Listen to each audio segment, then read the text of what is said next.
Bonjour à tous, je suis ravie de vous retrouver aujourd'hui dans cette nouvelle vidéo pour vous présenter la petite dernière de chez Urban Decay, donc la Naked on the Run, ce qui signifie en gros la Naked en cavale, donc c'est le matériel nécessaire pour partir en week-end, pour partir et qu'on veut pas s'encombrer avec énormément de maquillage. Il suffit de prendre ses produits teints, ses pinceaux et on est bon. Donc si vous me suivez, vous savez que j'ai failli l'avoir fin novembre, mi-novembre, mais que donc je n'ai pas pu. Donc pour pas prendre de risque, quand j'ai vu qu'elle était disponible sur le site le 1er décembre, j'ai sauté dessus, je l'ai commandé directement. Et surtout que j'avais encore un bon de moins 25%, donc c'est ce qui a favorisé cet achat, puisque je ne pense pas que j'aurais craqué aussi facilement sans ces moins 25%, puisque donc cette petite palette coûte 49 €. Donc certes le prix est raisonnable par rapport à ce qu'il y a dedans, je vais tout vous expliquer, mais je sais pas, j'avais pas envie de mettre ce prix là, donc là avec les moins 25 ça faisait grosso modo 36 € je crois, je vous mettrai le prix exact par là, donc là ça valait complètement le coup, donc là aucun regret, je l'achète, je me pose pas de questions. Donc à l'arrière de la boîte vous avez tout ce qu'il se trouve dans ce petit coffret, puisque c'est pas vraiment, enfin c'est présenté sous forme de palette mais c'est plus un coffret au final. Je vous l'accorde que ce qui m'a fait craquer pour ce produit, c'est la vidéo d'Hélène de la chaîne Hélène mon blog de filles, puisqu'en fait avant qu'elle fasse sa vidéo, puisqu'elle était en partenariat avec Urban Decay, il y avait une sorte de rumeur qui circulait qui disait qu'en gros les fards qui étaient présents dans cette palette c'était des fards qui étaient présents dans les Naked 1, 2 et 3. Donc clairement j'avais pas envie de faire d'acheter comme ça quelque chose qui était vraiment identique à ce que j'avais déjà, mais comme finalement ce ne sont que des exclusivités, eh bien j'ai craqué. Donc le coffret se présente comme ceci, donc il est très très joli même s'il est très brillant, donc au final on voit pas grand chose. Par contre très bon point, c'est une sorte de revêtement en plexiglas, donc au niveau des traces de doigts on ne voit quasiment rien, puisque je l'ai déjà pas mal manipulé et les empreintes prennent quasiment pas. Il y a quelque chose, il y a quand même une petite trace, mais c'est vrai que par rapport à certains autres packaging, celui-ci est quand même beaucoup moins salissant. Donc à l'intérieur on a un grand miroir, donc j'ai pas encore retiré le film transparent, et au niveau des produits ça se présente donc comme ceci. Donc vous avez un mascara qui n'est pas le mascara full size, mais c'est quand même, c'est pas non plus un échantillon, c'est une belle taille. Vous avez un petit crayon pour les yeux, un gloss lui en full size, 5 fards, un highlighter et blush et bronzer. Donc pour commencer le mascara est le mascara Perversion, donc c'est le dernier mascara d'Urban Decay. Je ne l'ai pas encore ouvert, dans le tuto que je vous propose juste après je ne l'utilise pas non plus, tout simplement puisque j'ai commandé ma vis 3 sur le site d'Urban Decay et au moment où j'ai passé ma commande en fait il proposait un petit format du mascara, donc j'avais déjà pu le tester et il n'est pas encore terminé donc ça sert à rien d'ouvrir l'autre. Donc la brosse se présente comme ceci et franchement c'est un excellent mascara. J'aime beaucoup comment la brosse est faite puisque c'est des poils naturels mais il y en a beaucoup et qui partent un peu dans tous les sens. Du coup ça permet vraiment de bien choper les cils, de bien les étirer, de leur donner un volume sympa.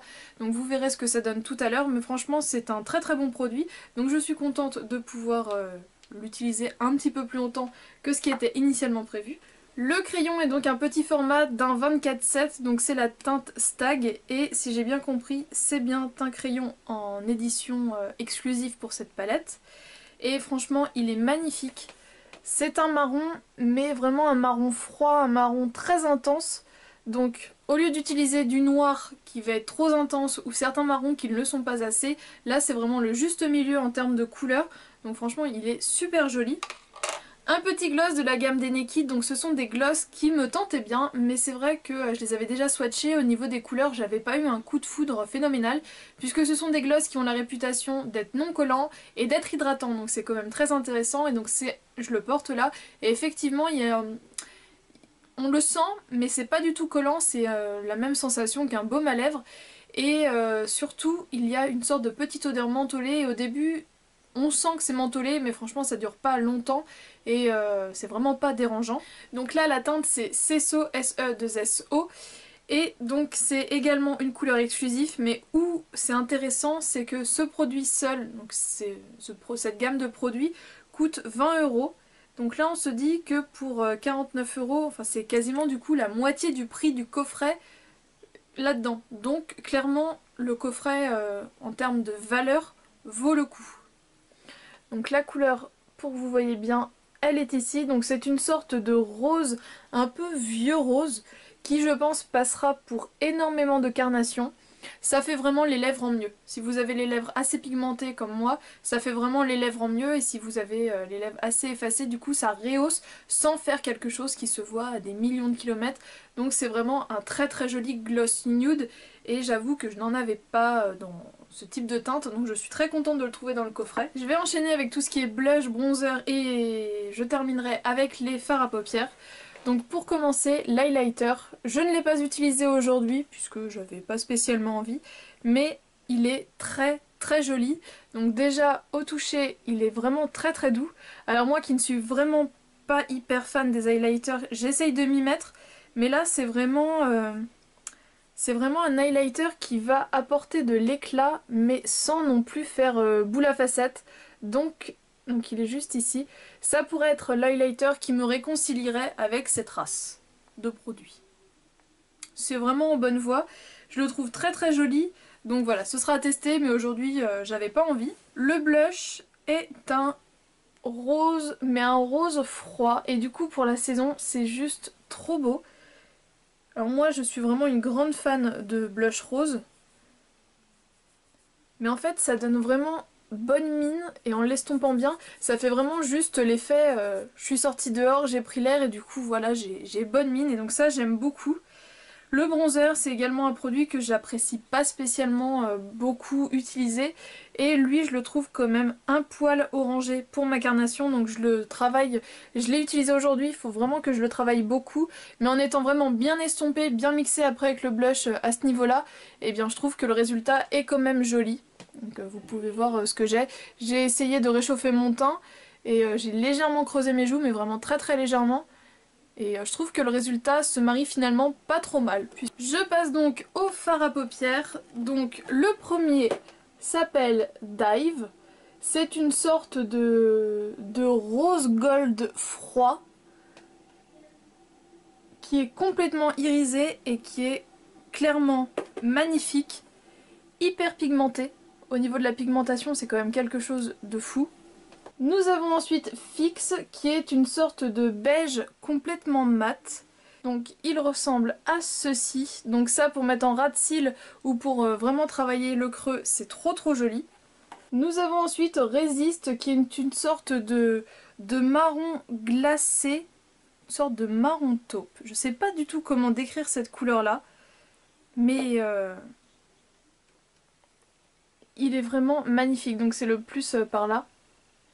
Il est vraiment très très joli. Porté seul sur la paupière mobile, il est divin. Nous avons ensuite Dare qui est une sorte de marron mat. Mais c'est le vrai marron. Donc pareil, une très jolie couleur. Et pour terminer, le fard Stun qui est donc un marron irisé mais avec des paillettes également.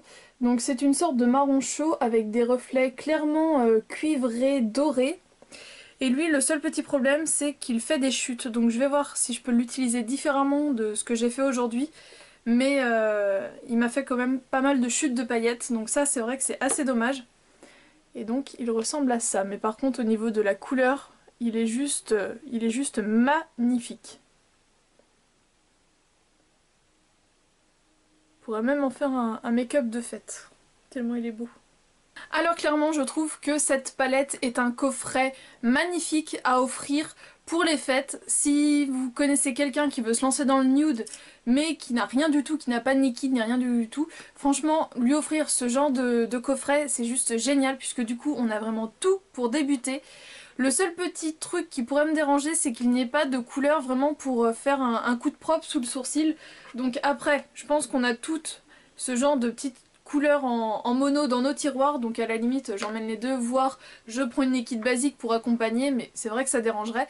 Dans l'absolu, étant donné qu'il n'est pas trop pailleté, l'enlumineur, l'highlighter, pourrait servir à utiliser sous le sourcil. Mais c'est vrai que j'ai un peu du mal comme ça à utiliser un produit pour autre chose, mais dans l'absolu, si on n'a vraiment rien, qu'on a vraiment que ce coffret là, on peut sans souci utiliser ce produit là. Le bronzer serait le produit que j'apprécie le moins, mais étant donné que je suis vraiment pas fan de bronzer, c'est un produit avec lequel j'ai une affinité plus qu'incertaine. Donc de temps en temps je vais apprécier l'utiliser, mais c'est vraiment très rare. Mais donc voilà, ça ce sont des goûts personnels. Je trouve qu'il tire un peu trop sur le orange, mais ça pareil, c'est parce que c'est personnel, je suis vraiment très très pâle, donc du coup tout de suite sur moi ça fait bizarre. D'autres bronzers me vont, je trouve, mieux au teint. Par contre le blush est vraiment magnifique et les fards sont vraiment aussi très très jolis. Il y a juste le dernier qui est un petit peu chuteux, mais donc ça du coup je vais essayer de voir comment je pourrais l'utiliser différemment. Après ce qui est crayon, gloss et mascara, j'en suis vraiment super contente. Et ce qui pouvait me déranger avant l'achat de cette palette, c'est de me dire bah voilà, une fois que les produits sont retirés, ça fait des espaces libres qu'on peut pas utiliser.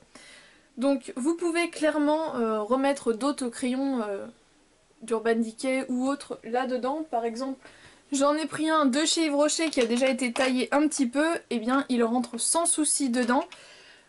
Vous pouvez donc prendre des petits mascaras à sourcils, par exemple le Gimme Brow passe sans souci dans cet espace là. Et au niveau du gloss, je me disais est-ce que d'autres produits pourraient passer. Donc dans ma collection j'ai deux gammes qui pourraient passer. Donc tout d'abord ce sont les Ultimate Glossy Stylo, je crois que c'est comme ça qu'ils s'appellent, de chez Kiko. Voilà, il bute légèrement, il suffit d'appuyer un petit peu et ça passe. Et également les Coco Shine de Chanel passent dedans. Donc pareil, dans un sens ça passe mieux que dans l'autre. Il suffit d'appuyer un petit peu et voilà, ça passe. Donc après bien sûr les gros rouges à lèvres ne passeront pas, mais déjà le fait que les petits comme ça de Kiko passent, je trouve ça intéressant puisque c'est des produits que j'ai, j'en ai 7 des comme ça, donc j'ai vraiment des couleurs qui vont avec toutes mes envies. Donc si je veux partir et n'emmener qu'un rouge à lèvres, bah clairement je prendrai celui-ci, il rentre dedans et c'est parfait.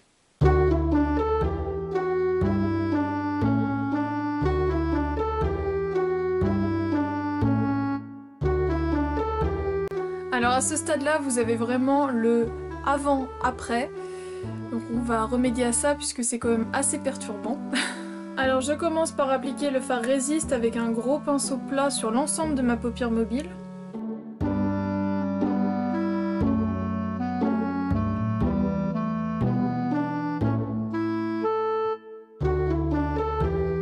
J'utilise ensuite le fard d'air et un pinceau biseauté.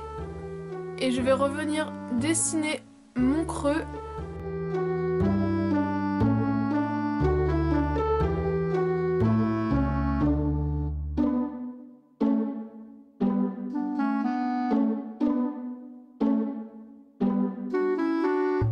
J'utilise un gros pinceau fluffy pour vraiment venir estomper les contours, pour avoir quelque chose de beaucoup plus naturel. J'utilise un pinceau boule et le fard Stun pour venir intensifier mon coin externe. Je viens refaire mon fameux V.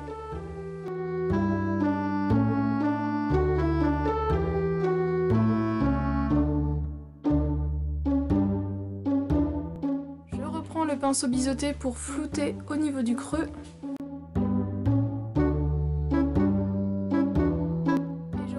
Pinceau plat pour réintensifier la couleur sur la paupière mobile.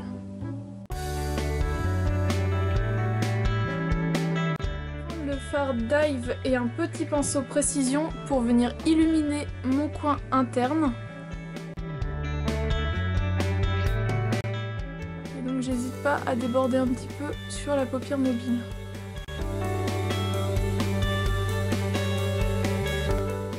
Pinceau plat et le fard fixe pour venir marquer ma rangée de cils inférieure.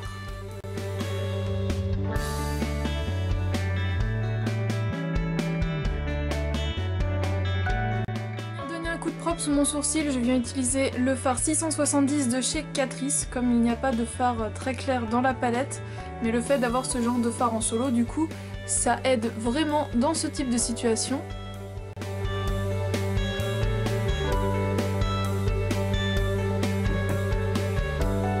Et je viens ensuite flouter. J'applique un peu de Stun pour venir intensifier mon creux, puisque du coup avec tout l'estompage, il a bien été effacé. Je viens appliquer du crayon 24-7 dans la muqueuse inférieure et supérieure.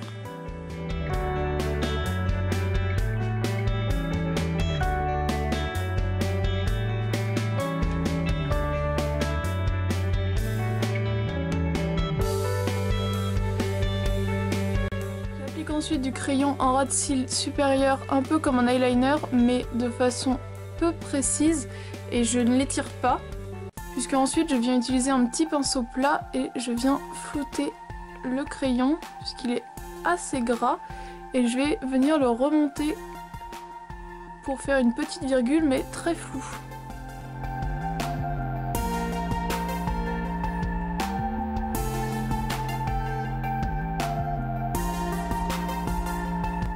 Passe ensuite à l'étape du mascara. Donc je n'utilise pas celui qui est fourni dans le kit puisque j'en avais reçu un tout petit lors de ma commande de la Vis 3 que j'avais commandé sur le site d'Urban Decay. Donc pour l'instant j'utilise celui-ci, ça sert à rien que j'ouvre les deux en même temps parce que clairement le produit et la brosse sont les mêmes. Donc maintenant que j'ai fait mes sourcils, je passe au teint. Donc j'ai pas l'habitude mais je vais utiliser un petit peu du bronzer pour réchauffer mon teint. Donc j'utilise un petit pinceau œuf de chez Real Techniques. C'est le Contour Brush, donc ce sera parfait pour ce que je veux faire. Donc je le trouve quand même un poil orangé, donc je sais pas ce que ça va donner sur ma peau.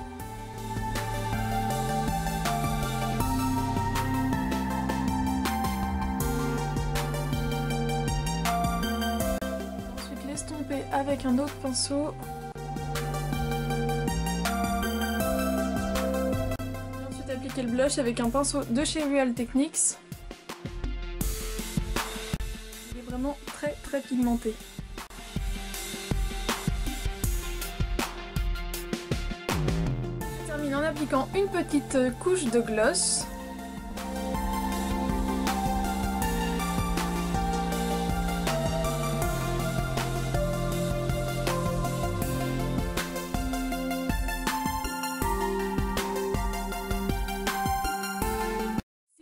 Que vous avez largement assez de fard nude, que là ça fait vraiment trop des dupes en vous disant c'est du marron, c'est du rose. Certes, je peux pas vous contredire, c'est du marron et du rose, mais je peux vous assurer qu'au niveau des nuances, au niveau des finis, au niveau des 3 liquides, on n'a pas du tout ça. Alors j'ai rajouté des fards marron mat qui sont présents dans la Naked Basic et la Naked Basic 2, et je trouve, j'en ai partout, que le marron qui est donc le Faint de la Naked Basic 1, ressemble au Der. Donc vous avez le Der ici, donc de la Naked on the Run, et donc là vous avez celui de la Naked Basic. Donc il y a vraiment une toute petite différence d'intensité, puisque celui-ci serait peut-être un poil plus foncé, mais franchement c'est quasiment rien. Là c'est vraiment une différence de ton. Je sais pas si ça ressortira vraiment bien. Celui de la Naked on the Run en fait est légèrement plus gris, il tire un peu plus sur le gris, donc c'est celui-ci. Donc en sachant que là je l'ai un petit peu estompé. À la limite il y en a un qui pourrait peut-être ressembler à ce qui est déjà présent ailleurs, mais sinon pour les 4 autres fards, je trouve que ce sont quand même de belles exclusivités. Voilà, vous connaissez maintenant mon avis, j'espère qu'il aura pu vous aider, j'espère que si vous ne saviez pas si vous alliez la prendre ou pas, du coup ça vous a donné envie ou ça vous a vraiment conforté dans le fait de ne pas la prendre. Moi en tout cas c'est un achat que je ne regrette pas parce qu'il y avait les moins 25%, même si c'est vrai que pour 49 € on a du contenant, je trouve que du coup l'avantage est quand même moins flagrant. Certes le gloss coûte normalement 20 € seul. Pour 29 € du coup on peut se dire qu'on a un mascara, un crayon, blush, bronzer, illuminateur, plus 5 fards à paupières. Mais je sais pas, il y a quelque chose qui me freine, c'est peut-être le fait que ce soit du coup le crayon et le mascara des miniatures, enfin du moins des formats voyage et pas des full size. Mais les moins 25% ne sont pas encore finis et on a tout le temps moins 10% qui traînent dans tous les cas. Donc voilà, au prix plein pot, j'ai quelques réticences, avec une réduction ça passe. Donc surtout si vous avez des cadeaux à faire pour une personne qui veut commencer à se maquiller en nude et qu'elle a rien, franchement foncez sur cette palette parce que ça peut vraiment faire un kit de démarrage très sympa.